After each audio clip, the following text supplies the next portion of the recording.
gone for 2 weeks, and we normally have the youth pastor and the intern speak when we want to blame them for the summer slump.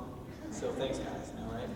And Lexi and I were in Los Angeles for our 15th wedding anniversary. I was doing a wedding. The reception was in the Bel Air Country Club, and that was a little strange for us. But I hope you guys I listen to the sermons. I knew you were in good hands. June 20th or so is going to be. Lex and I have been here for 4 years, and so 4 years ago, in a couple of months, Adam, the guy who spoke 2 weeks ago, and I were sitting in a Vietnamese restaurant eating meals, talking about what we were going to do next. He was getting kicked out of Edinburgh. I was getting kicked out of the Methodist Church. I'm just kidding.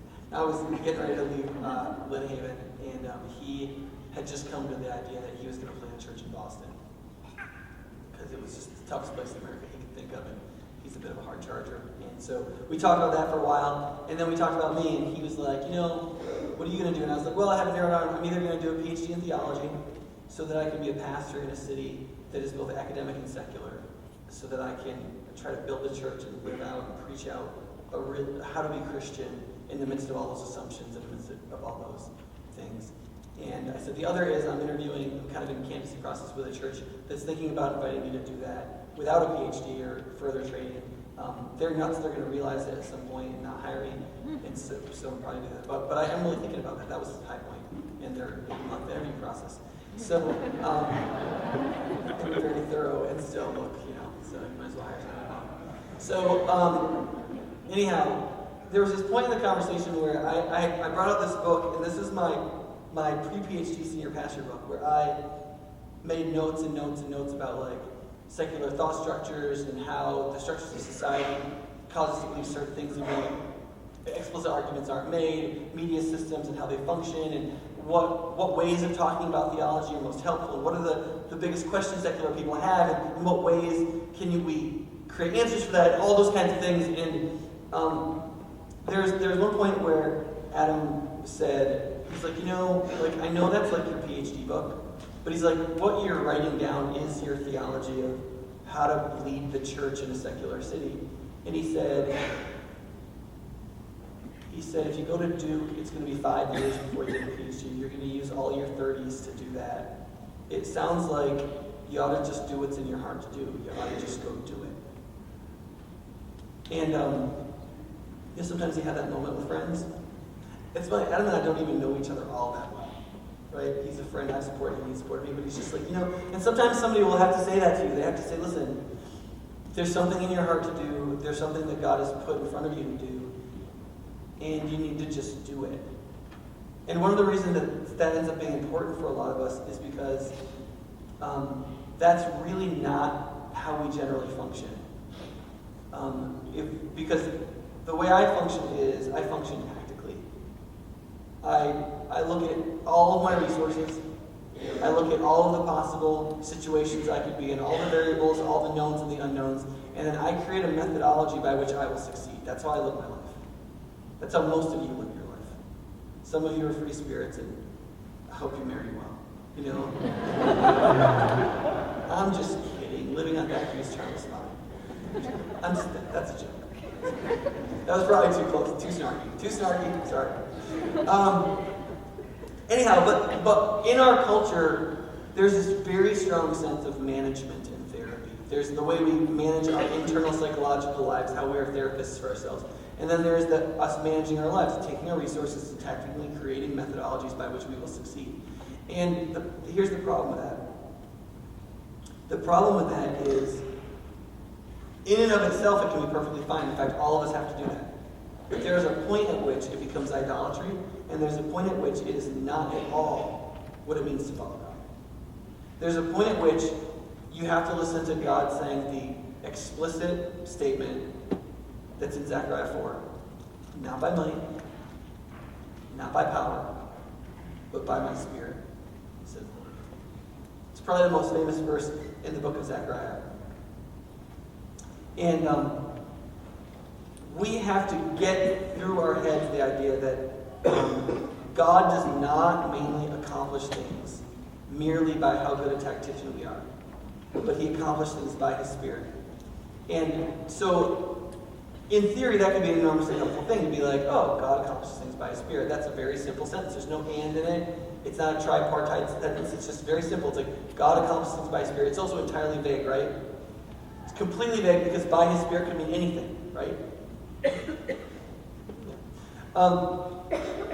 So what I want to do this morning is spend a few minutes talking about what by my Spirit means in this context and in the general context of humans. And then how do you respond to that? Once you realize that's true, how do you respond to it? When you ask the question, by my Spirit, there's essentially two ways that you can take that. You can say, it's by my Spirit, that is, it's not by human power, but by God's power, right? Not by might, not by power, but by my Spirit, says the Lord. Or you can say, it's not by God's power, but it's by His Spirit. That is, there's two different ways God can work. One is by power, one is by Spirit, and He does it by Spirit rather than by power. Okay? Now, generally speaking, the first one is hopefully obvious, but isn't always. Because the verse says, right, in verse 6 there, it says, not by might, not by power. Now, there's no subject reference there, is there? There's no, like, not by your power or mine. He doesn't say who He's referring to. He just says, not by might, not by power, but by my Spirit, says the Lord. Which leaves us kind of in the linguistic lurch, right? You like that alliteration? Is that funny at all? Okay. Because we're like, well, what does that mean, right? So you have to know a little context, because once you know the context, it's dead obvious. God comes in, and it says in that verse, the word of the Lord to Zerubbabel. But Zerubbabel is in the line of David. He's in the line of kings. And so he's not king because they're still under Persia, but he's the governor. He's the executive leader. He's the guy who's supposed to get it done. And they came back to build a wall and to build a temple, mainly to build a temple. Some years back, they started to build a temple. They finished the foundation. Everybody celebrated. Oh, it'll be awesome. And then they essentially got sued, accused of treason, and a bunch of people said that they were going to come and kill them with their bare hands and stuff. And so they got scared and stopped. And some time had passed by where they hadn't done anything. Haggai is the prophet that talks at the same time as Zechariah. Zechariah is probably younger. Haggai is probably in his 80s because it's possible. People think that he actually saw the first temple before it was destroyed. So he's this old guy. Haggai's like 3 pages. He's like, look, it's not time for you to be doing nothing. It's time for you to work. God says, I'm going to be with you. So let's build this temple. Right? And then that's it. That's the end. That's all. I just summarized Haggai for you. You're welcome. Zechariah is much longer. There's visions and like apocalyptic and blah, blah, blah. But in it, it's the same basic message. It's this message that God is doing things by His Spirit. The point of the passage is, to Zerubbabel, is build the temple. Except he says it a little nicer than that. Right? If you look at the passage, if you have a Bible and you're open to chapter 4, if not, it's on page 1475. But he says this, listen. So he said to me, this is the word of the Lord to Zerubbabel, not by might nor by power, but by my Spirit, says the Lord Almighty, right? That's a general statement. That's true for all people. And then it gets more specific for Zerubbabel. What are you, O mighty mountain? Before Zerubbabel you will become level ground. Then he will bring out the capstone to shouts of, God bless it, God bless it. The word of the Lord came to me, meaning to Zechariah, to tell Zerubbabel, the hands of Zerubbabel have laid the foundation of this temple. His hand will also complete it. Then you will know that the Lord Almighty has sent me. Gosh, man, I wish I could spend a couple hours in spot. There's a lot in that little bit. But think about what he's saying. He's saying, you laid the foundation and then you quit. But you laid the foundation. And he said, you are the one who's going to finish it. It's not going to be your sons. It's not going to happen 50 years from now. It's going to happen now. You are going to get up off your behind and you are going to build that temple. I don't care how scared you are. And I don't care how unsuccessful you're going to be. Because part of the reason why people didn't finish the temple was because in Haggai, when they celebrate the building of the foundation, it says that other people wept. And not for joy. They wept for discouragement. You know why?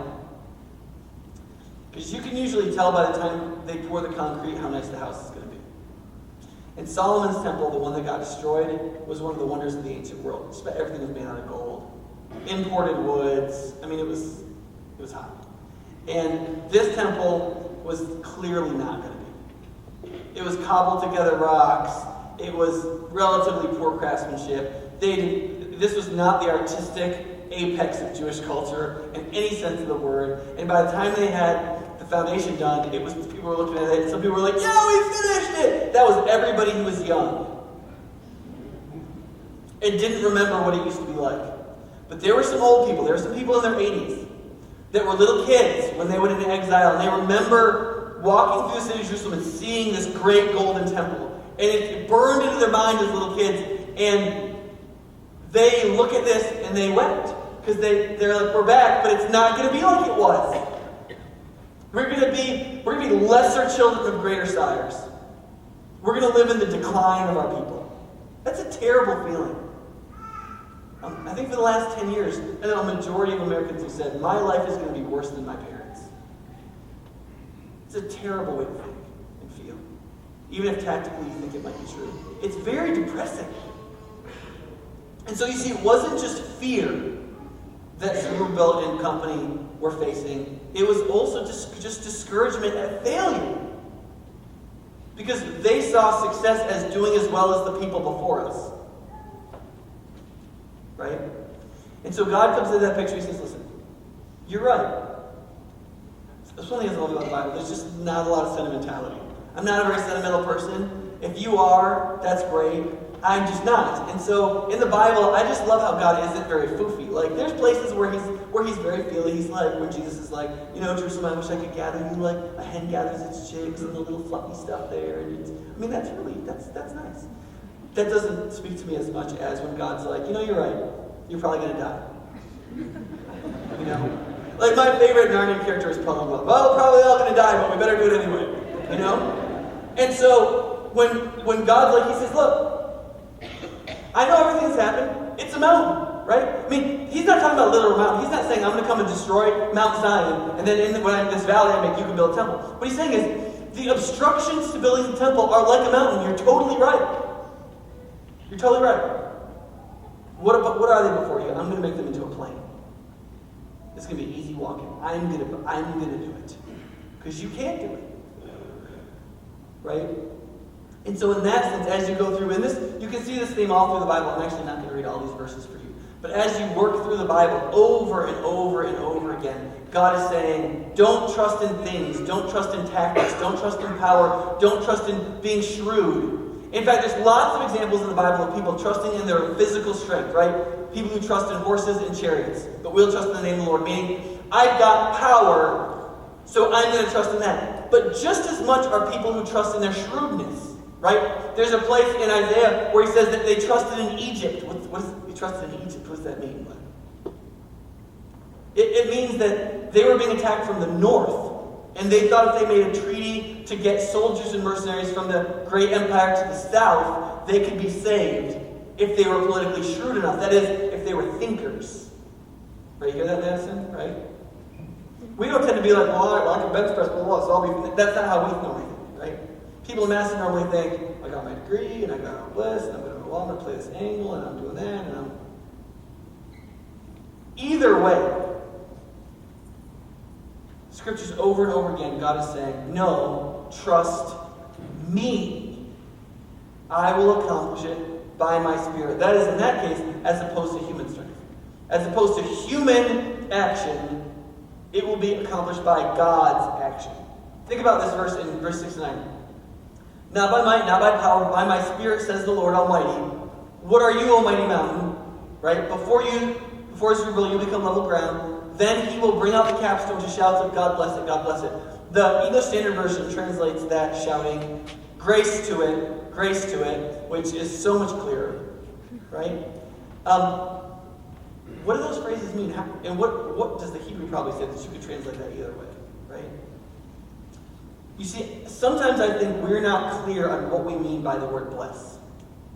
We say bless as an evaluative word, right? Well, how was the sermon? It was a blessing, sister. It's a blessing. Meaning I approve of it. It was helpful or something. Right?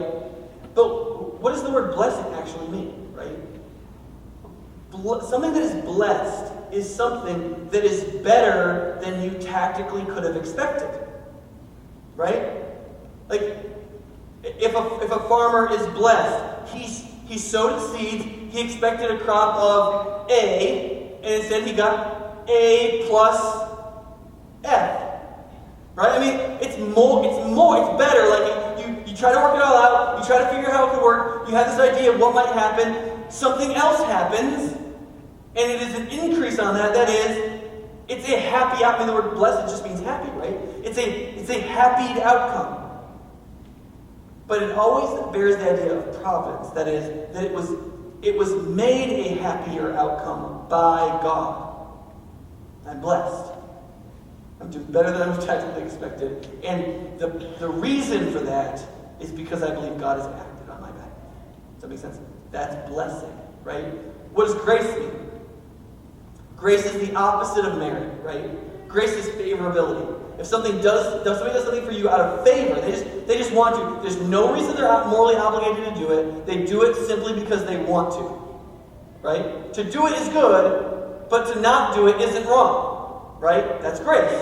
And so when Zerubbabel picks up a stone and carries it out to put it in a place, and remember, it's not the cornerstone, right? It's the capstone, meaning it's the last stone. We're done. What's the response of people to we're done? Is it, we did it, we're awesome!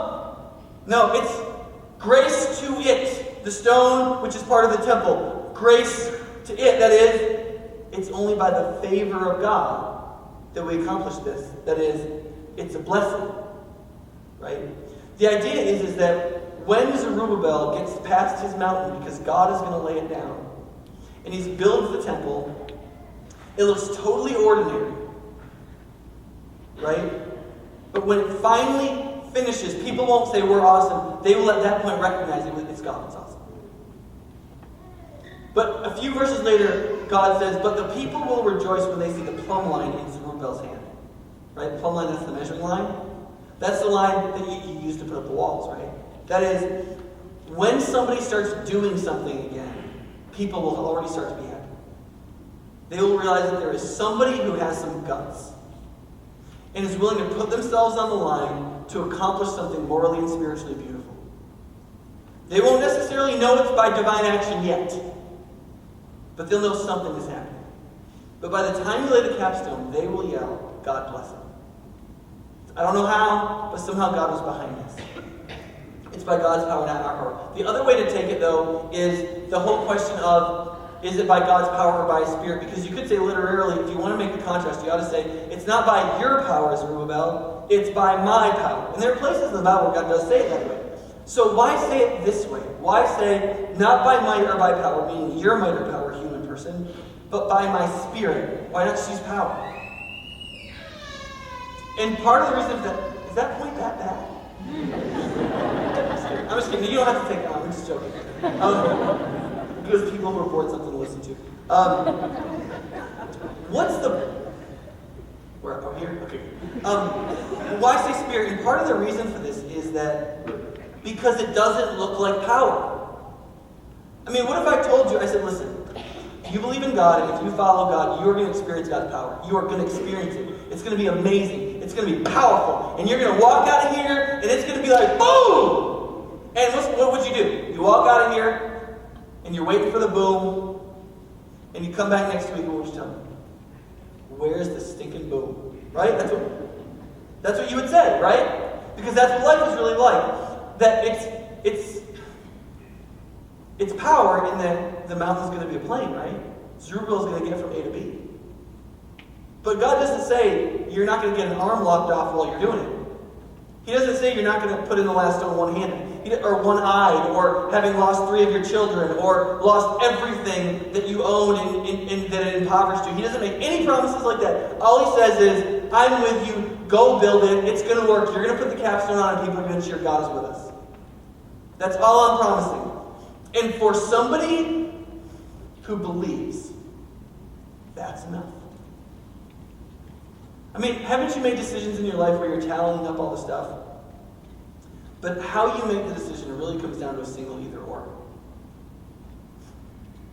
You know? I mean, I remember when I was younger and thinking about getting married and thinking of all the pros and cons. You have your spouse list, right? And I remember thinking, if she just stays with me. She just stays with me and can accept me for what I am, which is not impressive, right? That would be awesome. And if I just believe she'll stay with me, I'll marry her. You know what I mean? Like, that, I'm sure for Lexi it was like, if he would just not be like this.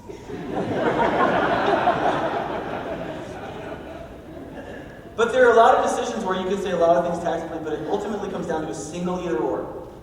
If God says, here's what I put in your heart and in front of you to do. If you stick with this, you will make it. I make no other promises. You see, faith is the phenomenon of the heart in which the heart says, okay. And if you'll help me keep believing, okay.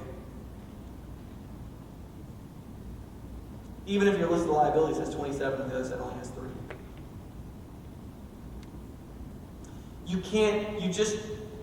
You just can't see it happening. That's the thing about it. And I think that's why God says it's by His Spirit. Remember in John 3, Jesus says, he's talking to Nicodemus, he's like, it's kind of like the wind. The Holy Spirit, the way He regenerates and changes the heart, it's kind of like the wind. It blows around, you can see its effects, but you can't grab it. You don't know where it came from, you don't know where it's going. You can't control it, you can't do anything with it. But it's there, it does what it does, it creates its effects. It does what it's there to do, but you can't get at it. It's the opposite of magic. A power that you can somehow control. It's a power that you cannot control. And think about this. If one of the most fundamental idolatries of every human heart is that we're tactician idols. We're controllers. We want to know where we're going. We want to know if we're going to get there. We want to control. We want to control. We want to control. Doesn't it make sense that God wouldn't do things through outright power? That we would be like, look, I can control that, and how can I? That He would do things through this, like, slips through your fingers like sand. You don't really know where it's happening. You don't really know how it's happening. It looks like it's happening, but it doesn't look like it's happening. It's very confusing. Either you do the right thing for the wrong reason, or you don't. It's as simple as that, and you wait till somebody lays the capstone, and then you realize that God was in it all along. Don't you see that's the perfect mechanism for the kind of creatures we actually are?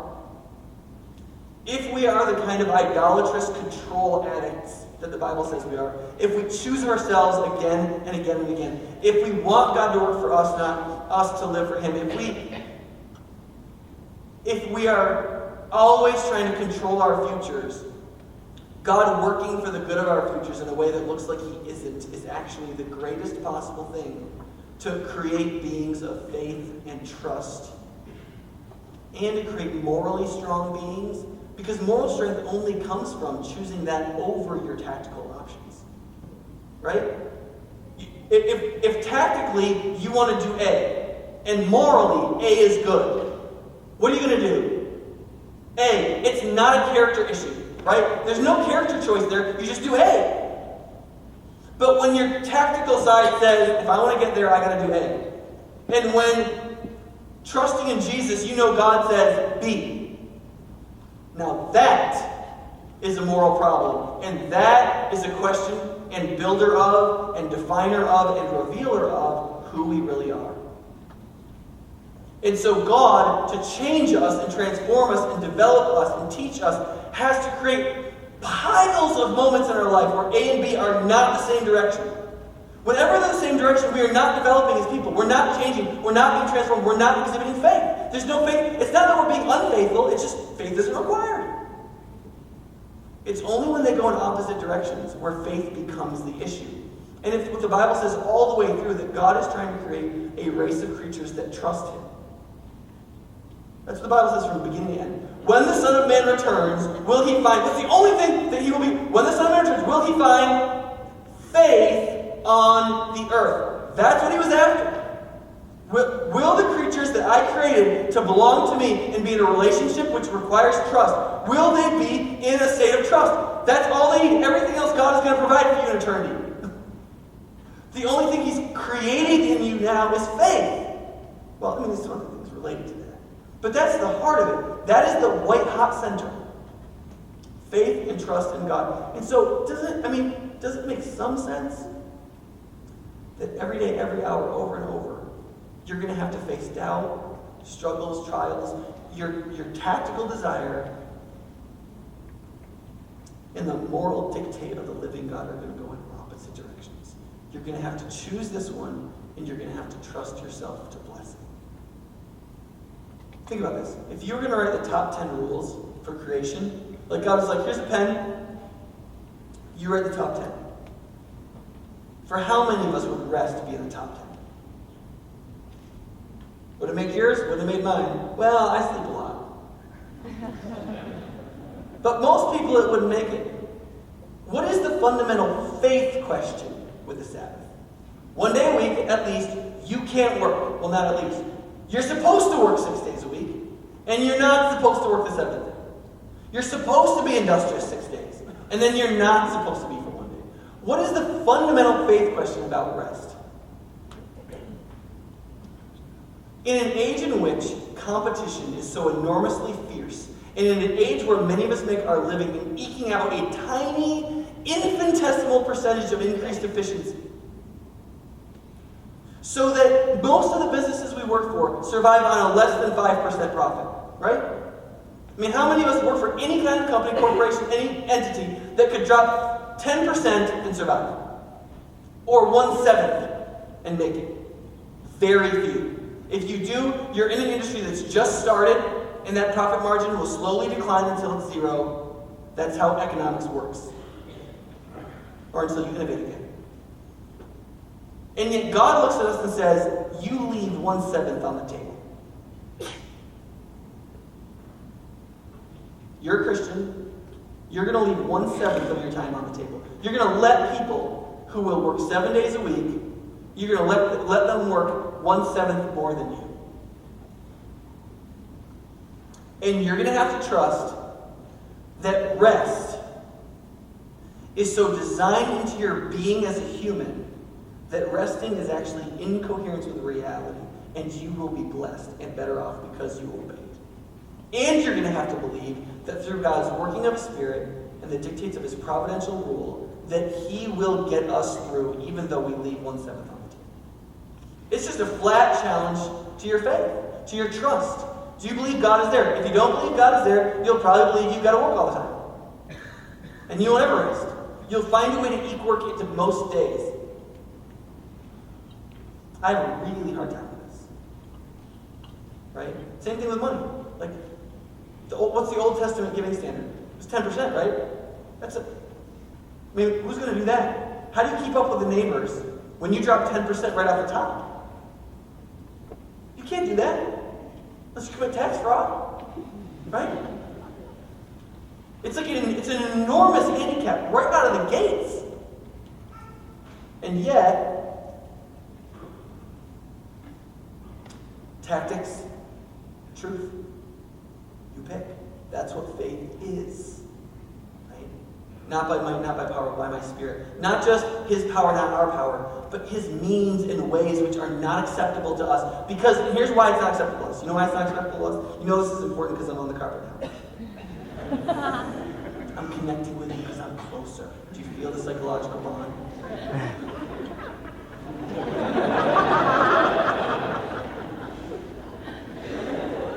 I can't get to the point now. Here's why we have a problem with the Spirit thing. The reason is because you cannot figure in that kind of action of God into your tactical equation. That's why you hate it. That's why I hate it. Right? I'm figuring out my tactics. I get to the point where I want to figure in God, right? I want to do the God calculus, fit that into the overall equation so I can make my life work.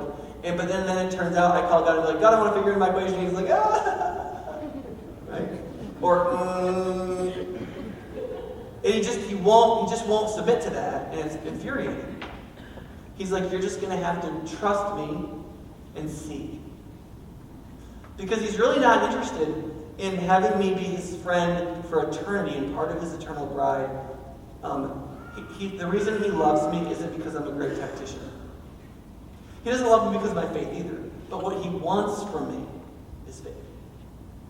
That's what He wants from you. It's not actually better tactics. Right? There's this verse that's always kind of haunted me on this. I don't have time for this. Sorry. This is the 8 visions that Zechariah had, and there's a brilliant point that comes from that. Listen to the website if you want to hear this one. You hear people quote this psalm from time to time, Psalm 127. Unless the Lord builds the house, the builders labor in vain. Unless the Lord watches over the city, the watchmen stand guard in vain. Now that's clearly an emphasis on the same idea, right? But this second sentence is the one that I think about more. In vain you rise early and stay up late, toiling for food to eat, for he grants sleep to those he loves. Right? Have you ever heard anybody say, at some point you just got to sleep like a Christian? Right? At some point you need to say, I can't control anything, so I'm going to bed. I remember one of the things Lexi's always amazed at how I can sleep. And it's probably because I have narcolepsy. I'm going in for a sleep study next month. But I just don't. The only time I can't sleep is before hunting trip. That's the only time I can't sleep. Too excited. The day I found out my dad was killed, I went to bed at my normal time, slept all night. I can't control any of these things. I'm this tiny, piddly human. I can't control whether or not the church fires me someday. I can't control whether or not the sermon is any good. I can do my job. I can try to be faithful. I can work with the hours that I have. And then I need to go to bed and sleep like a Christian. I need to go home and play with my son. I need to go home and pull weeds out of my garden because I'm supposed to be resting, not working. And that is a lost art to us. It is because we don't worship Jesus, we worship our tactics. We Christians. So then what do we do? Right? What are we going to do about this?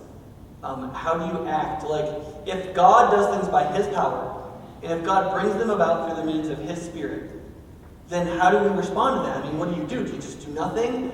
Right? I mean, do you just like the hot tub boat? Like, you just get in the hot tub and you just ride the boat. Right? That's a different kind of boating. I think that was invented in Seattle, and I don't think the water's ever warm enough there or something. I don't know. But that's the $42,000 version. This is the redneck version. Which is why the world needs redneck. There's a battery, right? Pumping water through a village pump, through a heat coil, back into the bottom under these guys' legs. That's great. I just don't want you to spend your money on something you don't need. So how do you then participate with? How do you walk with the God who does things by his Spirit, who doesn't tell you everything he's doing before you? Right? How do you follow someone who doesn't set clear leadership? And how do you trust someone when you don't know where they're going? Right? And the answer to that is that God's Spirit fills, inhabits, strengthens, add whatever verb works, trust and obedience. Trust and obedience. Both of which are faith. Trust is an internal recognition that you need to believe God and have faith. Obedience is a practical action in line with actually having faith. Right? The point in both the books of Haggai and Zechariah is not sit there and wait and I will do everything. Now there's actually a couple places in the Bible where God does say exactly that. Usually in battles. There's a battle that cannot be won. God's army shows up and he goes, you guys aren't going to be fighting today. He wipes out the other army through some crazy means. And he goes, now just cheer or something. You know? And that's it. But in both Haggai and Zechariah, that's not his point. His point is, you actually know exactly what you're supposed to be doing. You didn't stop working because you didn't know what I wanted. Right? Is that right? They didn't stop working because they were unclear about what God wanted. I mean, think about this. God wants us to love people. Do we really not know what we're supposed to be doing? Like, listen, we can have long disputations about policy and political methodology and so on. But, like, frankly, individually and as a church, do we really not have any idea what to do? That's not possible. He goes to Zerubbabel, he's like, listen, you know what you're supposed to do. You're supposed to be building this temple. You stop because you're terrified and you're discouraged. I'm with you. Now build the temple. Right? Listen, I would wager you know exactly what you're supposed to do. You just don't want to rebuild your relationship with your spouse. You don't want to submit to and serve your crappy boss. You don't want to suffer well with a disease that you have. You don't want to. You don't want to go through the dealing with look, I have this problem. You don't want to be honest about it and just let people in knowing that you may never change. Like, my wife and I, it's 15 years now, we're finally at the point where we're like, okay, so I think acceptance is the key in marriage.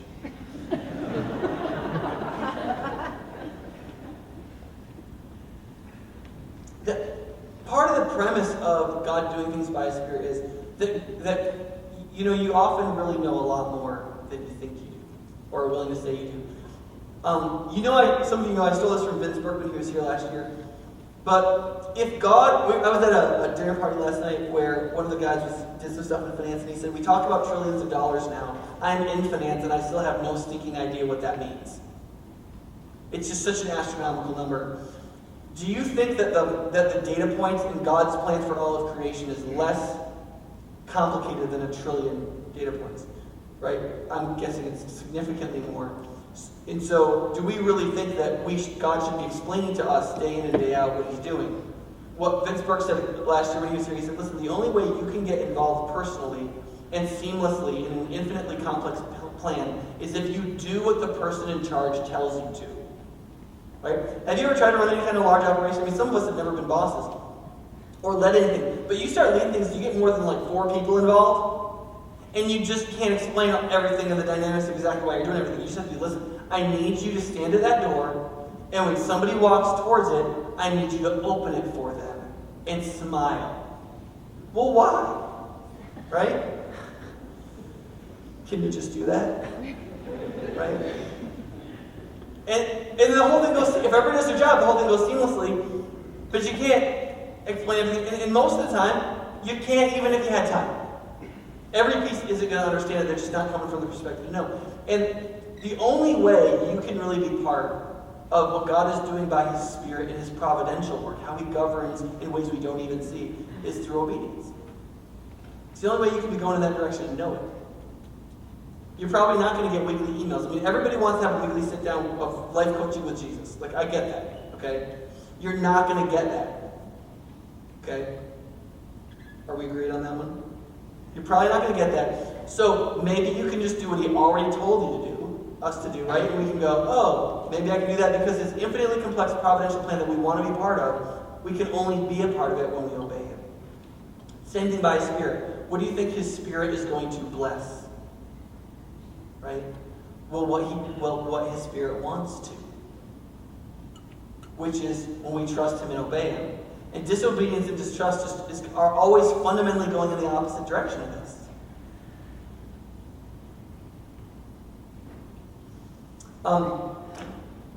What that means we have to get to is something that, I'm just going to coin this term, okay? There's probably a much simpler way to say this, but I just don't know. Is we have to get to a point of dependent autonomy. Now what I mean is this. There are some Christians and people who believe in what I'll just call for today the mystical fallacy, which is the real goal is being so one with God, being one with God's Spirit, being one with whatever, that it's like you are just animated, just possessed in a good sense. Like it's just, there's a mind meld, and then all you say is you just have to be in the state of yes, and God will speak to you, and then you just kind of do it, and that's all there is, and you just follow God. You just say yes. You just hear God all the time. And I'm not against hearing from God, internally and subjectively. I'm not against that. But there is a kind of mystical fallacy that thinks that the kind of creature we are is one that is supposed to be mind melded with God. I do not see that in the Bible.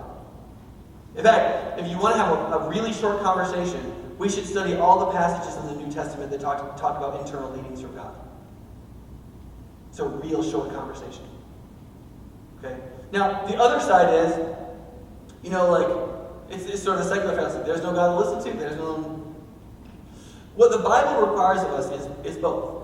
A real dependence on God. But how are we really dependent on God? Do we have a mystical union where we're mind melded and we hear everything? No. God has been really clear. He's given us His written revelation. Right? He's given us a special revelation of creation and humanity, which would be confusing if He had not clarified its meaning with written revelation and the life, death, and resurrection of Jesus. But when those four, the two generals and the two specific revelations, are put together into a coherent whole, it is very clear what God wants from us. He wants us to be like Jesus. And He said a couple thousand pages worth on the subject. In addition to that, sometimes that is applied to us by the Holy Spirit through illumination, where we don't even know He's doing it, we just get something, or through a kind of application of the divine inspiration, where we go, oh, I think that means I should do this. Right? But dependence simply is we are responding to what the direction He's given us. But at some point, what does God say to Zerubbabel? What's the leading? The leading is get to work. Right? That's the memo. Right? He opens the 9 envelopes. He signs here, signs there, signs there, signs there, signs there. The guy finally gives it to him. He opens it up. There's one line. Build the temple. Then what he is supposed to do is get his own behind up out of his seat.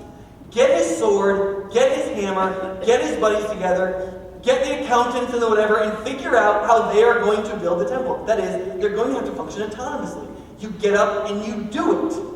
God has made you a smart, able, capable. God has given you resources. You're just supposed to use them. You don't have to be divinely led to host a small group. You do not have to be divinely led to be nicer at work. You don't have to be divinely led to do the dishes for your spouse, or to listen better to your children, or to... You don't. You just have to apply what God has explicitly said as you autonomously follow Him, because God has made us intentionally capable, dependent beings. And the fallacy that we don't need to be dependent is ridiculous. Just look at people who live independently, where they just don't believe in anything else but what they define for themselves. It's not creating great things in our culture, I would argue. But yet there's a certain servile dependence that creates people that are more neurotic, more dependent, less active. But we're meant to be this kind of dependent autonomy. We depend on God. We realize He functions by His Spirit. Through obedience and trust, we get in line with His providential work and with the work of His Spirit. And we go in that direction, and we don't always trust our tactics, but we apply our tactical abilities to what the moral compulsion He's pointed us to is, right? We let Him set the agenda, then we use our tactical abilities to get there, rather than the other place we want to be going through our idolatry. And when we do that, we start to lift things out the way. Now, some people will be like, okay, that's just fancy preacher talk for something that's actually a contradiction. Dependent autonomy does not work. But it does work, and we believe in it already. Have you ever done like Paris ballroom dancing? I kind of despise it, but Lex and I did we got lessons, and so we felt obligated to use them. And so we went to this like dance thing, and it was just horrible. I mean, it was horrible because this is one of those things that you either have to do it or you don't. You can't dabble. Right? Have you ever been to one of those weddings where there's like one couple that's like prancing toes, and everybody else is kind of like that, like high school, junior high, and you kind of hate that person, but you realize that the butter knives they give you don't throw well, and so there's really nothing you can do about it. But that's because that's the way dancing is. There are very few mediocre dancers. I mean, there's some, but like you either do it or you don't. And then here's the thing with pairs dancing. There is apparently a leader, right? And that person does exert leadership. Otherwise, you only just go in a square or a circle the whole night, right? Which is not all that much fun, unless somebody comes by with snow cones, right? So somebody's got to exert leadership. The problem is that it's happening in real time. So the responding person has to respond to the leadership, but they also have to autonomously almost already be going, because you just can't. So there was a study in the military, right, which is kind of funny, on reaction times. It was, if you see a bullet coming at you, how far away does it have to be for you to have the time to actually move, right? Because you can see tracer rounds, right? So how long does it take for a human being to see something coming at them, realize that it's coming at them, and then actually move? Right? Like you think, a tenth of a second. Like a 20th of a second. It's almost a full half second. Because you have to see it, you have to cognitively realize it's coming at you, you have to realize you have to get out of the way, you have to decide your course of action, where you're going to go, you have to tell your body to do it, and then your body has to actually do it. Turns out for most ammunition rounds, it's like 12 to 2,000 yards. Right? The good news is it's not the tracer round that hits you, it's the 3 after that. Right? So you do have a second. But like in dancing, you just, like what if you're dancing with a partner and it's a half a second reaction time every time you exert leadership? Of course, that's what happened when Melissa and I were dancing. Right? Because she had no idea how to be autonomous in those dances. I had no idea how to lead. It was kind of a disaster. But when couples know how to dance, what's happening? The responding person, which is usually the woman, she's functioning mostly autonomously, or you can't dance. Right? What the guy is doing is, he's functioning autonomously. That's why they can move together. And then there's like a little, let's do this. Or let's do that. And then you can move in responsiveness to the leadership because you're already functioning autonomously. It's like a dance. We already believe it. That's what your spiritual life is like too. It's a fusion of total dependence and total autonomy. Another example, that was the girl example. The guy example is tactical assaults. It's just male dancing, right? Church should be for men too, right? Like there's usually 4 to 8 people on an assault team, right? And they all are bound by law of exactly what they're supposed to do, right? They know exactly how they're supposed to formation, how the diamond works, who's where, who's calling out commands. All that is dictated. You're dependent on that. You don't have any choice. You have to respond to leadership. However, no room, hallway, hill are ever the same, right? So everybody on the team has to function autonomously because you're improving the whole way because it's never the same. And so they have to function between this. I'm obeying the rules, I'm following, I'm dependent, I'm doing what I'm dependent, and I'm functioning as an autonomous member. And only when those two come together do you get either the beauty of dance or the success of assault. Sorry if that's not fun. So, what do we do? What do we do? How do you build the temple? How do you get at it? How do you act in an autonomously dependent way? So let me give 4 quick examples. One is through accepting prayer and worship. That is not accepting that you have to pray and worship, but by exerting in prayer and worship, that is accepting in nature. That is, why did we start out with a song that was like, God, you're super awesome, oh, happy day? Why did we do that? Is it because that's how we all felt when we got in here? No, it's because we're tactitional idolaters, and we spent all week forgetting that was true, and so we had to come in here and remind ourselves. Now, it was still true, that's why we sang it to God, because it was worship. But what were we doing in ourselves? We weren't just expressing ourselves, were we? We were de-expressing ourselves. We were dumping stuff and re-remembering what we spent all week forgetting. That's one of the reasons why prayer and worship is in the process of being forgotten in the American church and is much more important than almost any of us think it is. And I know it sounds like I'm saying that that's for psychological reasons, and it's partly because I'm saying it's for psychological reasons. Prayer and worship are both intrinsically, fundamentally valuable and should be done whether they have any effect on us at all. It's simply what God deserves. Here's the fun thing about God. He makes the right thing also the effective thing. He makes the thing we should do the thing that also benefits us the most. So he has made worship and prayer, what he deserves and what we must do, also something we desperately need. That is, the reorientation of the idolatrous tactician back to the person who is interested in following the one who is worthwhile by faith. Because what do we spend all week thinking? God should be nicer to us and we're pretty awesome people. And we should follow ourselves. We spent all week relearning that. And so what do we have to do when we get here? We have to remember that we basically stink and that Jesus is pretty darn awesome and it's our delusional understanding of the world that helps us think that, and we need to just turn that whole thing around. And go out and this time try to remember that at least until Tuesday. Right? The second is obeying the truth. You may think that the laws in the Bible and the stuff that the Bible or Jesus tells us to do are just there to make our lives miserable. Which is great. One of the things that they function as that you just can't get around, at least if you claim to be a Christian, is that they are the test of your sincerity. They are the B to your tactical A. Because you and I have to be tacticians, right? Like we have a life to live. There are variables. There are things we want to accomplish. We have to do things every day. We're all going to be tacticians, right? We're all going to be trying to accomplish things. So when does trying to accomplish something become wrong? Like, I tactically got dressed this morning and came over to church and did my job. Right? When does doing that become wrong? Here's when, and it can become wrong at any point, but here's when you know it becomes wrong. When you run up against the commandment. When you run up against something God says. And God says, that's not okay. This isn't okay, but your tactic line goes straight through that. And when you decide to go straight through it, here's what that shows you, or should show us. That's your game plan. Your God is your tactics.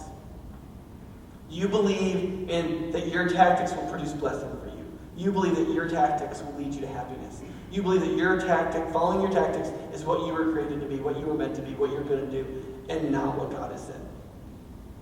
That's one of the reasons why the Bible had to be full of commandments when it was written to sinful people. We need those checks. Desperately. Because how many times do we just decide to criticize ourselves? Like, just walking around, I think I might not have good motivation on that. That's not most people's normal gear. That's over here somewhere. Not like the old Jettas, you had to get in reverse, you had to push it down, slide it over, and come back. That's how hard it is for us to get in that gear. God, am I doing something wrong? That's like you push it down, forward, over, down, back, in here, pushing a code, over there, and then down. And then the clutch is real touchy. Right? One of the ways in which you can say, what does it look like to obey, to walk with God, to be part of what He's doing by His Spirit? It's by this. By obeying Him. So don't tell me I don't understand dating today. Don't tell me that. Or don't invite me to lunch and ask me what I think about it. Okay? Don't talk to me about this is what it takes in my business to get ahead. This is the nature of the possible. This is the blah, blah, blah. I understand the moral dilemma. And I understand you're torn by it. I find myself in situations also. But listen, whether or not we obey the truth is the test of our real sincerity. And if you don't, then you should at least be honest about the level of sincerity of your faith. At least then you're being honest with God. Right? Maybe you shouldn't say this to that one, because that was a little touchy. The third is accepting the ordinary. If you look at what's Zerubbabel supposed to do, right? He's supposed to get up every morning for as long as it takes, cut rocks, mortar them together until he's built a building. Right? Really glamorous. Right? We talk sometimes about how moms, like stay-at-home moms, sometimes feel like that their job is over and over again and laborious. Okay. Like work is better. Like this is one of the biggest crazies that has happened in our culture in the last 50 years. The idea that it's somehow better to go to work. It's only better to go to work because we're more selfish, and work is better for that. Everything in our lives is repetitive. Everything in our lives is like that. Everything in our lives is ordinary, duty-based, role-based, systems-based. Everything. The only place where there is any actual liberty and freedom is in the home, because it's a dictatorship. At least there you make the rules. G.K. Chesterton said once, I don't know why women like to go to work outside the home. It's at home that they get to be empress, and at work that they get to be a secretary. I'm not saying you should stay at home. It's just realizing how we think about these things and how odd those thoughts can be sometimes. In order for us to walk with the Spirit, if the Spirit, like think about this. What is the job the Spirit of God gave the Jewish people, right? It wasn't build a tower to the sun, right? Remember the Tower of Babel? People are like, we're going to do something. Oh, we're going to build a tower up to God. And at one level you'd be like, God would be like, go get him, Tiger. Like, attaboy, right? I mean, this party, it feels like you'd be like, yeah, way to think big, right? I mean, isn't that, actually there's some kind of leadership guru book about how awesome the Tower of Babel was, right? And I'll sell 1 million copies. And we can build a class something center out there for my name or something, right? What did God do? He intentionally messed it up so they couldn't do it. He's remember, what does God say in chapter 2? He goes, they actually could do that. If they all work together, they could actually do that. They could build something that amazing. So I'm going to stop it. And so God frustrates it. Then he goes to some chic shepherd guy. Not chic like well-dressed, but chic like as in like a tribal leader. He might have dressed nice too, I just don't know. And he says, listen, here's what you're going to do, Abraham. What you're going to do is, you're gonna have children, and you're going to be a people. And you're going to trust me. That's what you're going to do. Later on, there's going to be more. So then later on, you get Moses. Moses is like, here's what you're going to do. You're going to worship God. You're going to have children. You're going to live in towns. You're going to grow barley and sheep and stuff. And you're going to live in shalom. You're going to live in peace and justice with each other. That's what you're going to do. You're just going to do that for a millennia or two, as long as it sort of takes for me to get done what I want to get done. Right? That's the calling. That's not very glamorous, is it? It's day in, day out, role, duty, system, action. Here's what you need to understand. You cannot walk with God's Spirit.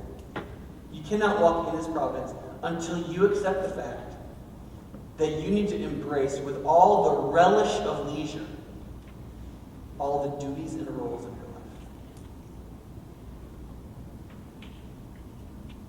life. If you won't do that, because you can't, so I won't say can't. If you won't do that, I don't think you can walk with God in any long-term way. And you need to realize you're fighting your whole culture on this. People don't think that way. But we need to. And then the last one quickly is this. Sorry, I don't have time for that right now. To do what God has put in your heart to do. Right? I said that at the beginning. Do what God has put in your heart and your path to do. But here's a really quick point on this. And I think it's worth a minute or two. One of the things that frustrates me a lot, sorry, I'm trying not to use vulgar words, that frustrates me a lot is that how all the leadership books and Disney movies and stuff are all about your vision and your dream.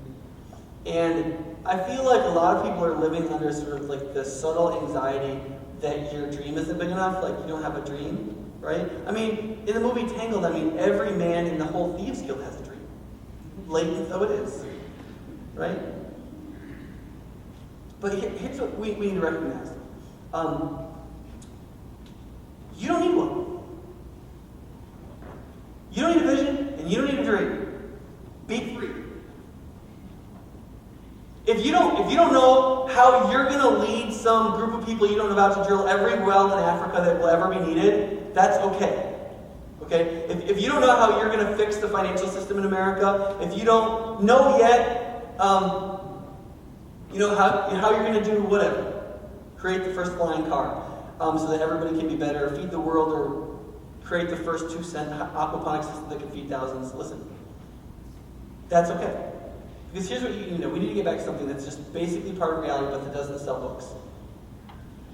In order for anything good to get done in this world, most of us are going to have to be followers. And there will be 90 more books published this year on leadership and how you should lead everything in the world. And therefore you should follow nobody. And you know what that does? That is just gimmicky crap that makes nothing get done. That's what that is.